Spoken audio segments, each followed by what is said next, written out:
Hi, I'm Jen Best from Beaker Button, and I'm going to show you how to make an angel hanging for your Christmas tree, or you can turn them into brooches or put them on bags or buttons or whatever you feel like.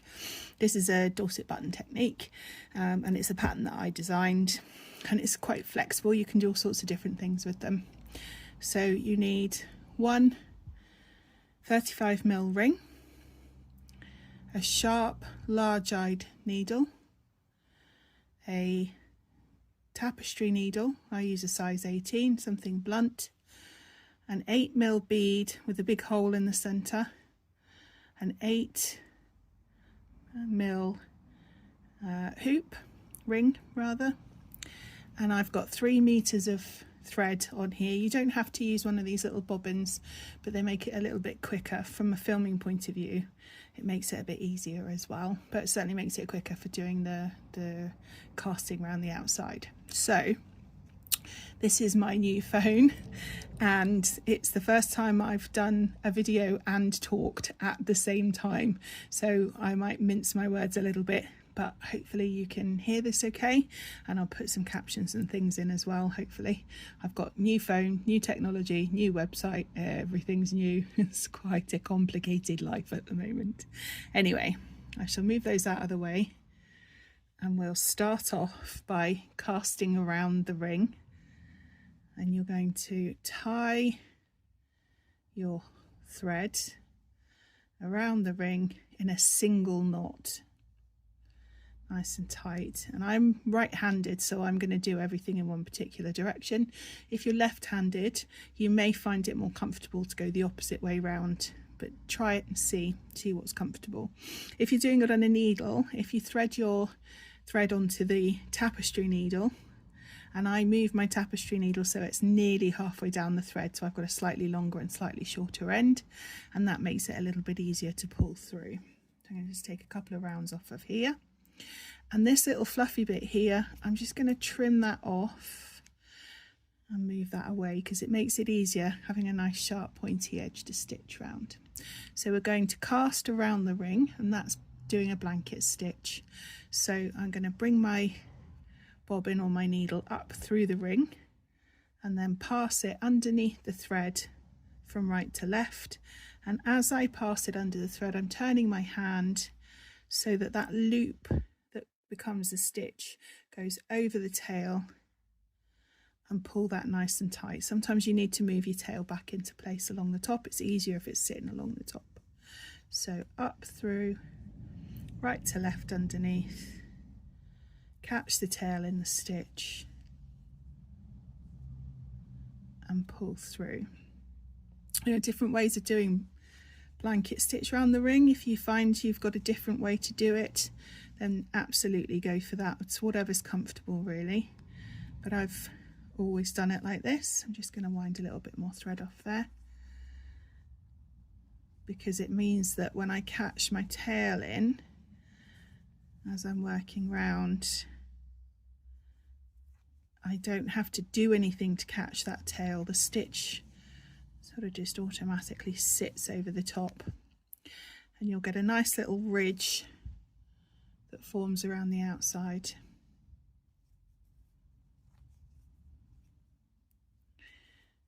So like I say, this is my new camera, and I'm learning to use all this new technology, so I'm hoping this is coming out clear enough.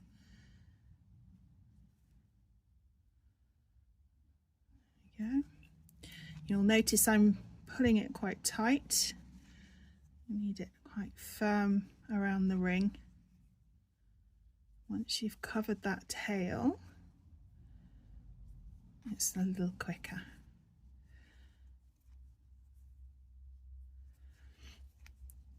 So if you're using a needle, every now and then just move your needle along the thread a little bit so that you're still stitching singly. If you're using a bobbin, just wind off a couple of threads or a couple of winds to give yourself enough thread to stitch comfortably with. And the other thing you might find is that your thread starts to twist. You see mine's twisting there. So if you let the ring go, it'll take that twist out. There's not a lot of twist in this one at the moment, but sometimes you'll need to do that more often than others. It'll depend on the thread and how you're stitching and what you're stitching with, basically. So just take your time, make them nice and neat. You get quicker with practice. And the most important thing is to pull tight. So one of the things I get asked, just let some of the twist out there, you see that's gently spinning round. One of the things I get asked is, why do we make the ridge on the outside? And firstly, it's because that's how they've always been made. So we're teaching traditional button techniques, even if we're not making traditional looking buttons. But also, if you pull up and away, it's tighter than pulling down and trying to get the ridge onto the inside. So you get a neater, more stable button if you actually pull up and away and leave that ridge on the outside. Just going to wind off a couple more bits. You can see once you get a bit practiced at it, it gets a little bit quicker. It doesn't take very long to go round.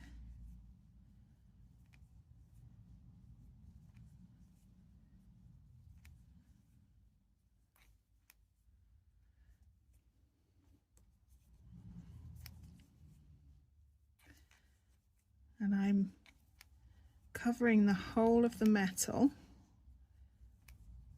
as I'm working my way round,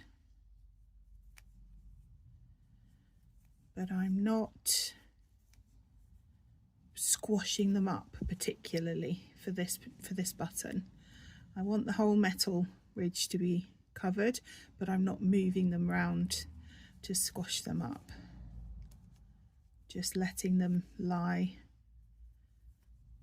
And I tend, when I'm stitching, to pull back slightly, so that will settle it in place a little bit. Everyone has their own way of doing this. Getting comfy with it. Get a couple more off, and I untwist as well that way as I'm working. But the easiest way is to just hold up the needle or the tool that you're stitching with and just let the ring untwist.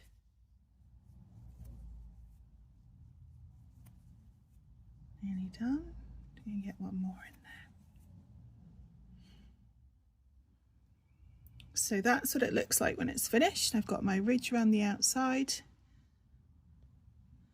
got no metal showing, and that's all ready to do the next bit.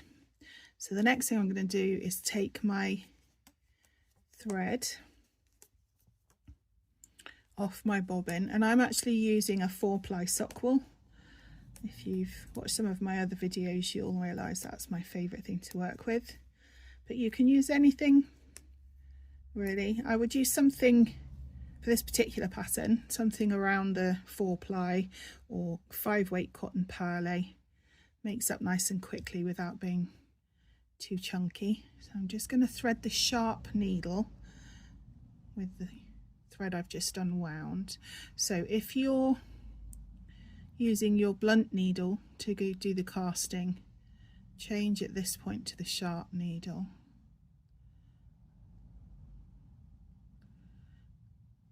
If it'll thread. If it's being funny, try chopping the end off a little bit. And the other thing to bear in mind is that needles, when they're bored through in one direction. So if you get the right direction, it'll thread really easily, and if you get the wrong direction, you'll be working against the metal.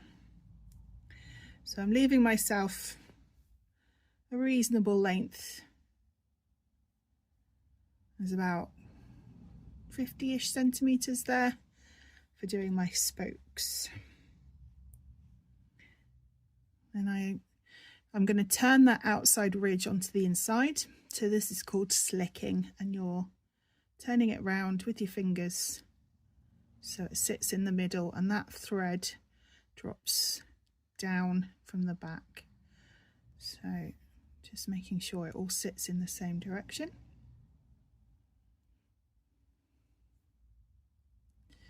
so you get a nice smooth ridge around the outside.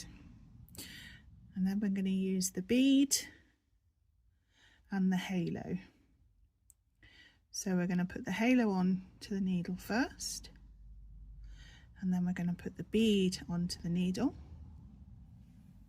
Move them all down the thread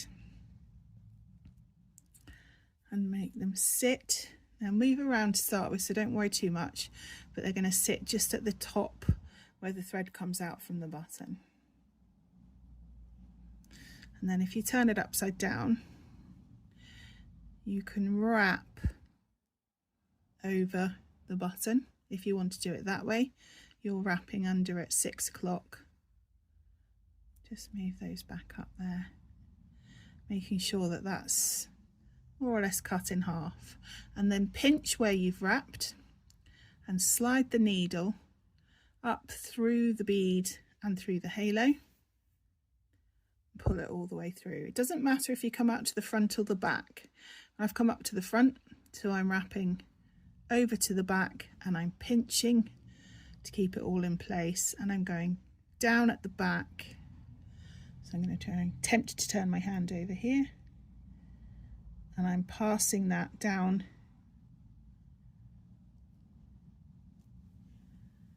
through the head and the bead again. So that's your first spoke. Again, doesn't matter where you come out. The main thing is to go around the ring. So we're going to start making the body now. So I'm going over the ring because I've come out at the front, and I'm leaving about 3 millimeters between my last one and the next one, and I'm going to pinch that there to keep it in place, and then pass the needle through the ring, or through the bead and the ring, and pull it all the way through. So every spoke passes through the head.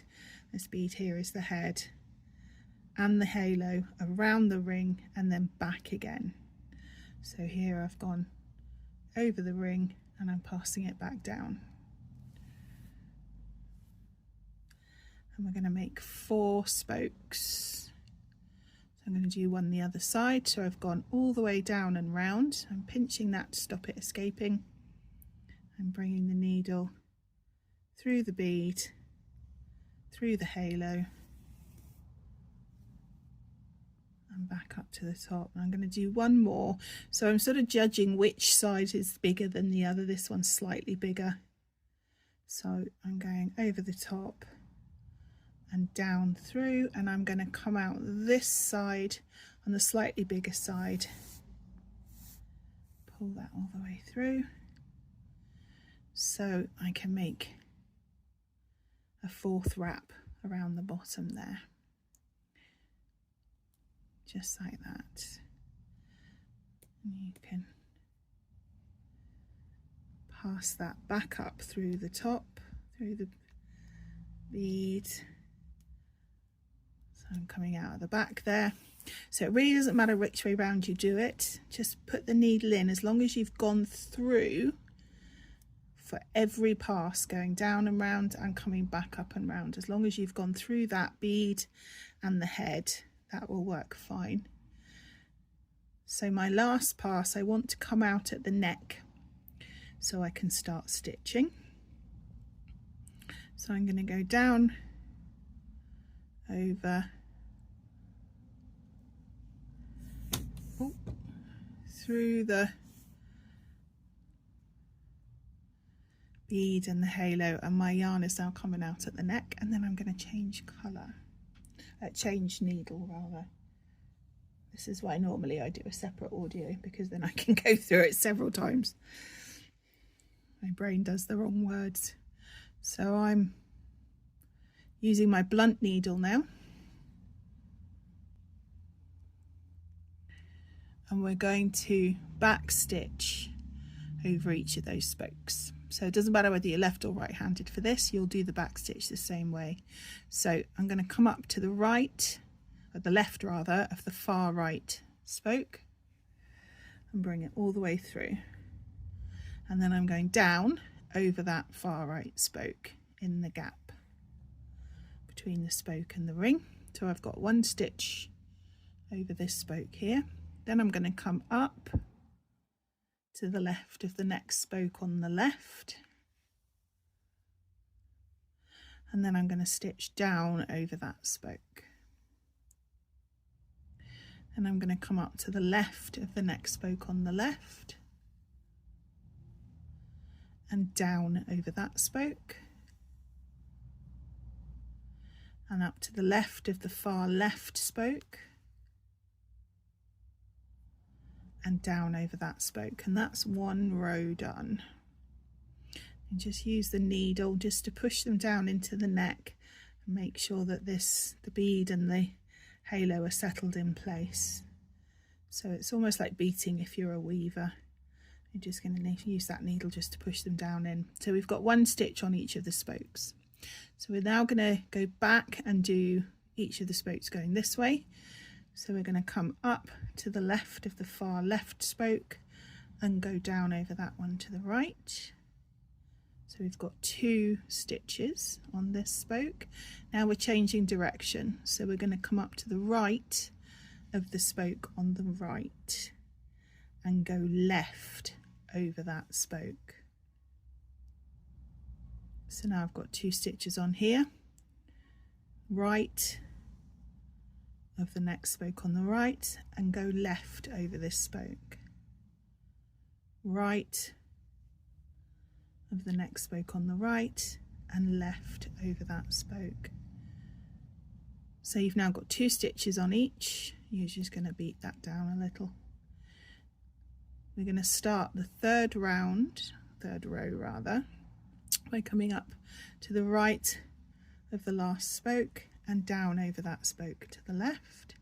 Then we're changing direction, so we're now going to come up to the left of the spoke on the left and go down over that spoke to the right.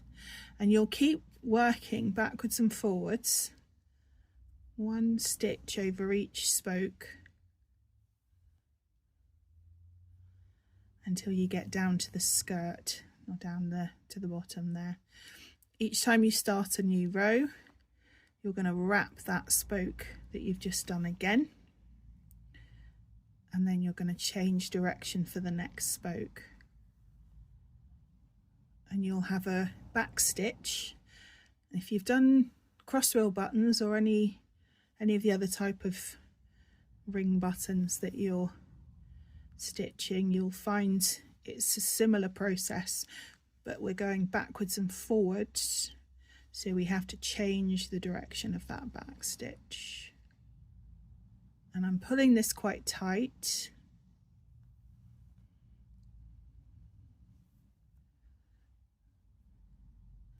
and I'm every now and then just using my thumb and forefinger to push that down into place. Got a little slip knot there. Let's take that one out. So again, if you find you're getting a lot of twists going on, just hold the thread and the needle and let the ring dangle, let the button dangle, and it'll untwist.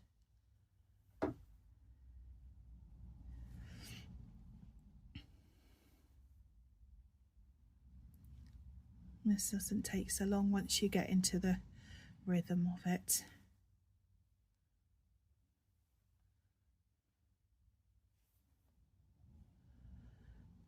Keep them fairly tight on the spokes.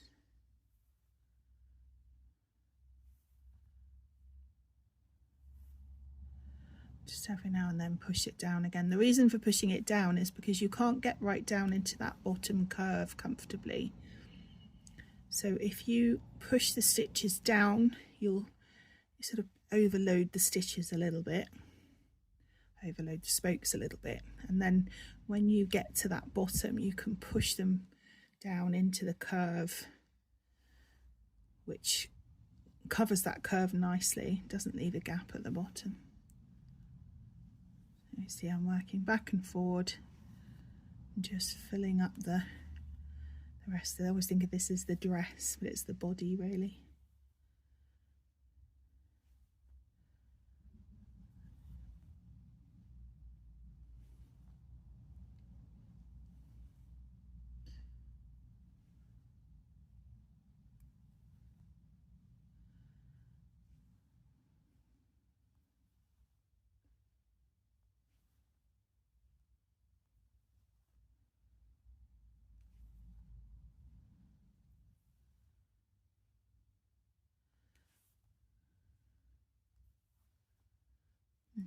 Just push it down a little bit. I like the way this variegated, or this ombre thread, sort of different blues in it, goes lighter and then darker. Gives it a bit of depth and texture.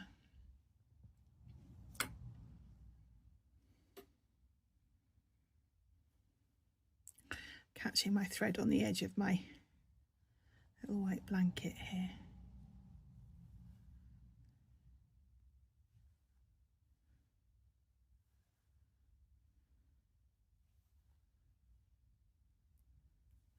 So the trick is to get it tight enough that you get that nice definition on the spokes, but not so tight that you're pulling those threads in at the side to making it too tight.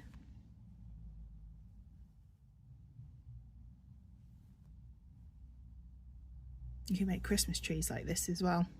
Have a little star-shaped bead on the top. That works really nicely. Just put a few more spokes on.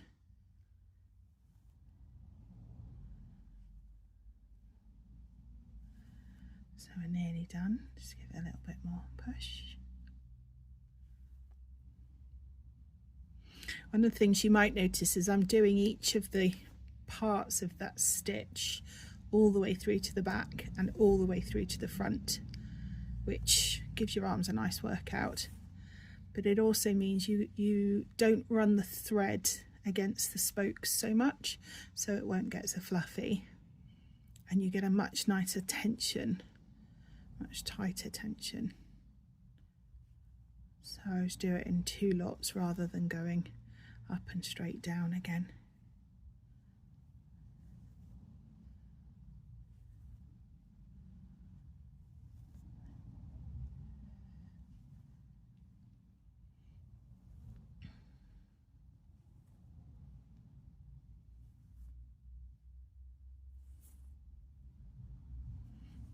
So we're starting to get close to the edge now.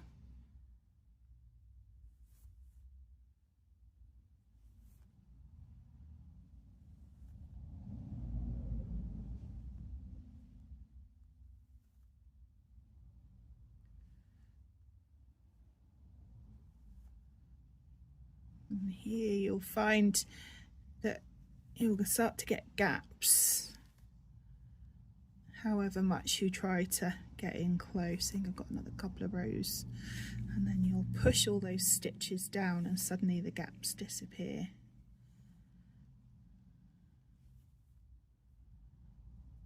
Especially if you've done the pushing it up, overloading it nicely. That's probably enough, and then I'm going to finish at the back, and then these stitches that were too many up here, just use your thumb and forefinger to push down. You see that covers that base really nicely. So he'll look like that, but he's right down inside there. So that's the dress, or the body. And then we're going to put some arms in, so we're going to turn them over onto the back, slide that needle up to the neck, get as far as close to the neck as you can without actually going inside, and then pull the thread all the way through, making sure you don't distort what's going down on the bottom there. So I haven't pulled that very tight, I've just made sure it's gone all the way through. Giving myself a little bit more slack, I'm just moving my needle down a little. So looking at him sideways now, you're going to wrap the thread from the back around the outside of the ring, pinch that in place and drop the needle down to the back again. So that gives you an extra spoke.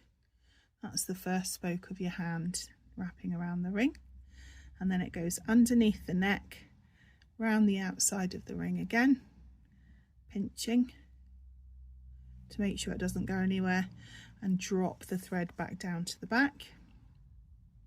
So that's one spoke either side. Then we're going to do the same but a little bit further down on the opposite side, so a couple of millimeters, not a very big gap. Pinch back down to the back again, and that crosses over at the back again. Same on this side, so just a little bit further down, a couple of millimeters, same distance as the other side. Pinch just where you've wrapped it to stop it escaping, drop it back down to the back. So we've got 2 and we need a third one, and this one I tend to weave through the back, so I'm turning my work over, I'm keeping everything tight, and I'm going to turn it so I can pass the needle through the back, just a little stitch. If you turn it over, if you can see the needle on the front, you'll see the stitch on the front. The idea is to keep that nice and tight and hidden, and you're just at the point where your bottom, or so far bottom one, catches. So you see there I've got maybe 3 millimeters, but I'm just where that bottom thread that I've just wrapped goes across, and then I'm wrapping below again. Bring the thread through to the back and take another stitch in the same place. So I've got anchor stitches now in the body, and then I'm going to wrap that around as well. And then bring that through to the back, and then take a final anchor stitch for the arms. So that gives you some arms, or it gives you spokes for your arms, and we're now going to stitch over the spokes. So if you look at these, it's up to you how you do it really. I actually work what I did on the body on the back, and I work from where I am down to the bottom, doing exactly the same pattern that I did on the body, and then I weave down through, make a little stitch here and weave down, do your back stitch down to this side rather. So when you look at the front, you have solid sleeves for the dress, or solid arms for the body. So you can do that by working the same pattern that you worked on the front on the back, and then the front will look like this, or you can do that 3 on the front, back stitch across. So I'm going to do it on the back, and I'm down this side, so I'm going to drop down there. That gives me my first stitch. I'm coming back up to the right of that spoke and going down over one, back up to the right of the next spoke and down over one. So I'm doing the same pattern that I did for the body. So I'm going to wrap that top again and go down over that spoke, and then I'm going to come back up to the left of the next one, down to the right of that spoke, back up to the left of the next one, down to the right of that spoke, and I'll keep going until I've got to the end. So I'm not that bothered about pushing the stitches down this time, because I'm not worried about filling in that curve at the bottom. If there's a little bit of spoke showing, that just looks like fingers to me, but that's up to you. If you wanted to fill right out into that gap, then push your stitches down again. You see, this is much quicker.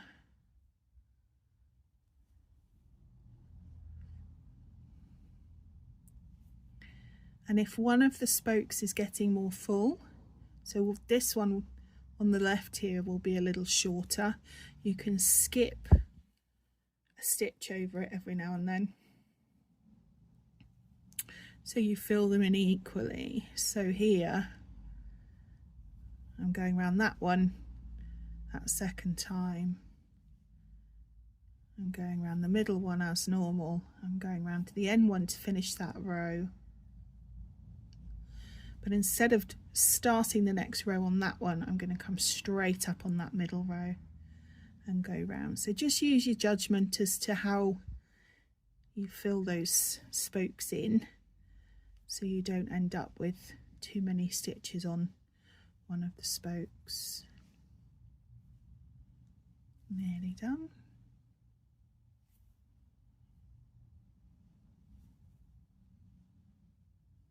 I am going to go around that one now.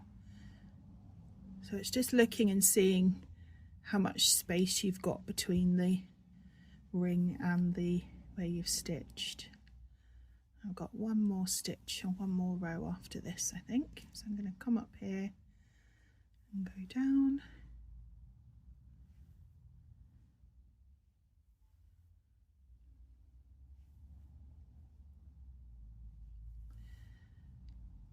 And that will be fab. So I'll bring that back up. So I'm on the back again, and I'm going to slide my needle down through that bottom spoke, and if I turn it over, you see there's a tiny bit of needle showing, but not very much, and then pull that through. So that weaves me through to the back and to the center rather. So I'm just making sure I'm not pulling those stitches too tight. So that will sit, that's one arm, weaving across,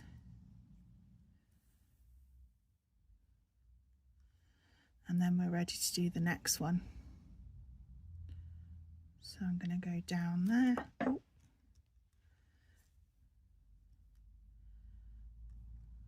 Caught my thread. Down there. Back up. And you'll see that your spokes get a little bit more definition when you do this as well. So when you're laying your spokes, if they're not perfect, not in the perfect place, don't worry too much, because when you put your stitches on them, that will start to move things into the right place. The other thing I found with these little guys is they tend to have their own personalities. They all look slightly different, which is lovely. I do a rainbow one. That one's quite interesting to do because you've got to make sure the rainbow comes out in the right place. So it's making sure you start in the right place. And then weaving through the back to make sure that I like the skirt to have a bit of a rainbow. Sometimes I like the arms to have a bit of a rainbow, so it depends on what mood I'm in. But you can use up all your old bits of sock yarn for this, or some of your old embroideries. Cotton perles are best. I don't use silks very often actually. I don't use stranded very often. I find them a bit messy to play with. But if you've got one that's a really nice colour, then you can obviously have a go with that and see how that gets on. Nearly done. You see I'm filling that top one in a little bit further, a little bit faster than the bottom one, so I'm going to skip that next time.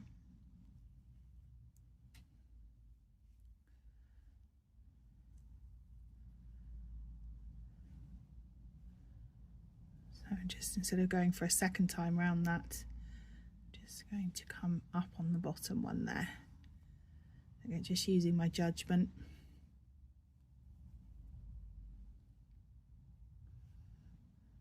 Let me do my last, this is the last row. And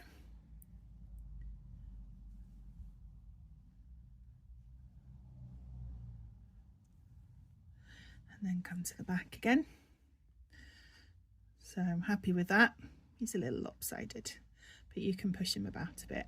I like the way his sleeves are a little lighter. So finishing off, I'm going to weave the thread down to the middle of the back and pull, not to so you get a slip knot, just pull that without pulling those threads, those stitches either side. If you're using a brooch, you can put a brooch back on here. If you want a hanging, you weave the thread down through the back. Make sure you can't see it on the front. Like so. And then back up to here. And there's two ways of doing this. Once you've woven it through twice, it's secure. So you could then cut the thread off here and just put a little bit of a tie round. And that's quite a useful idea if you're not sure whether you're going to make a brooch out of it at some point, or you want to put a brooch on the back and then hang it so that people can take it off the Christmas tree and just have it as a little hanging brooch. Or you can just pass the sharp needle again.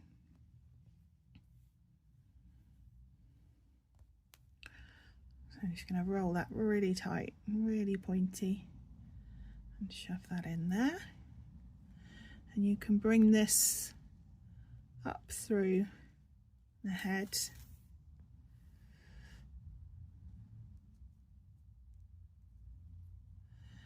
Down the other side, and I'm coming to the back again. So I've gone down through the head. Leave yourself a little loop, little hanging loop,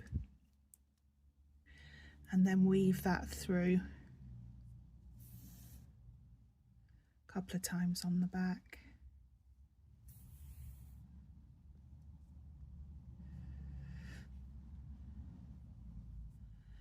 And then just trim it off.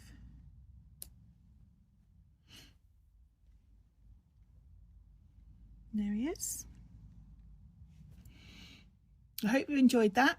Thank you very much for watching, and have a look at beakerbutton.co.uk for materials and patterns and books and ideas, and obviously get in touch if you've got any questions. Thanks very much. Bye.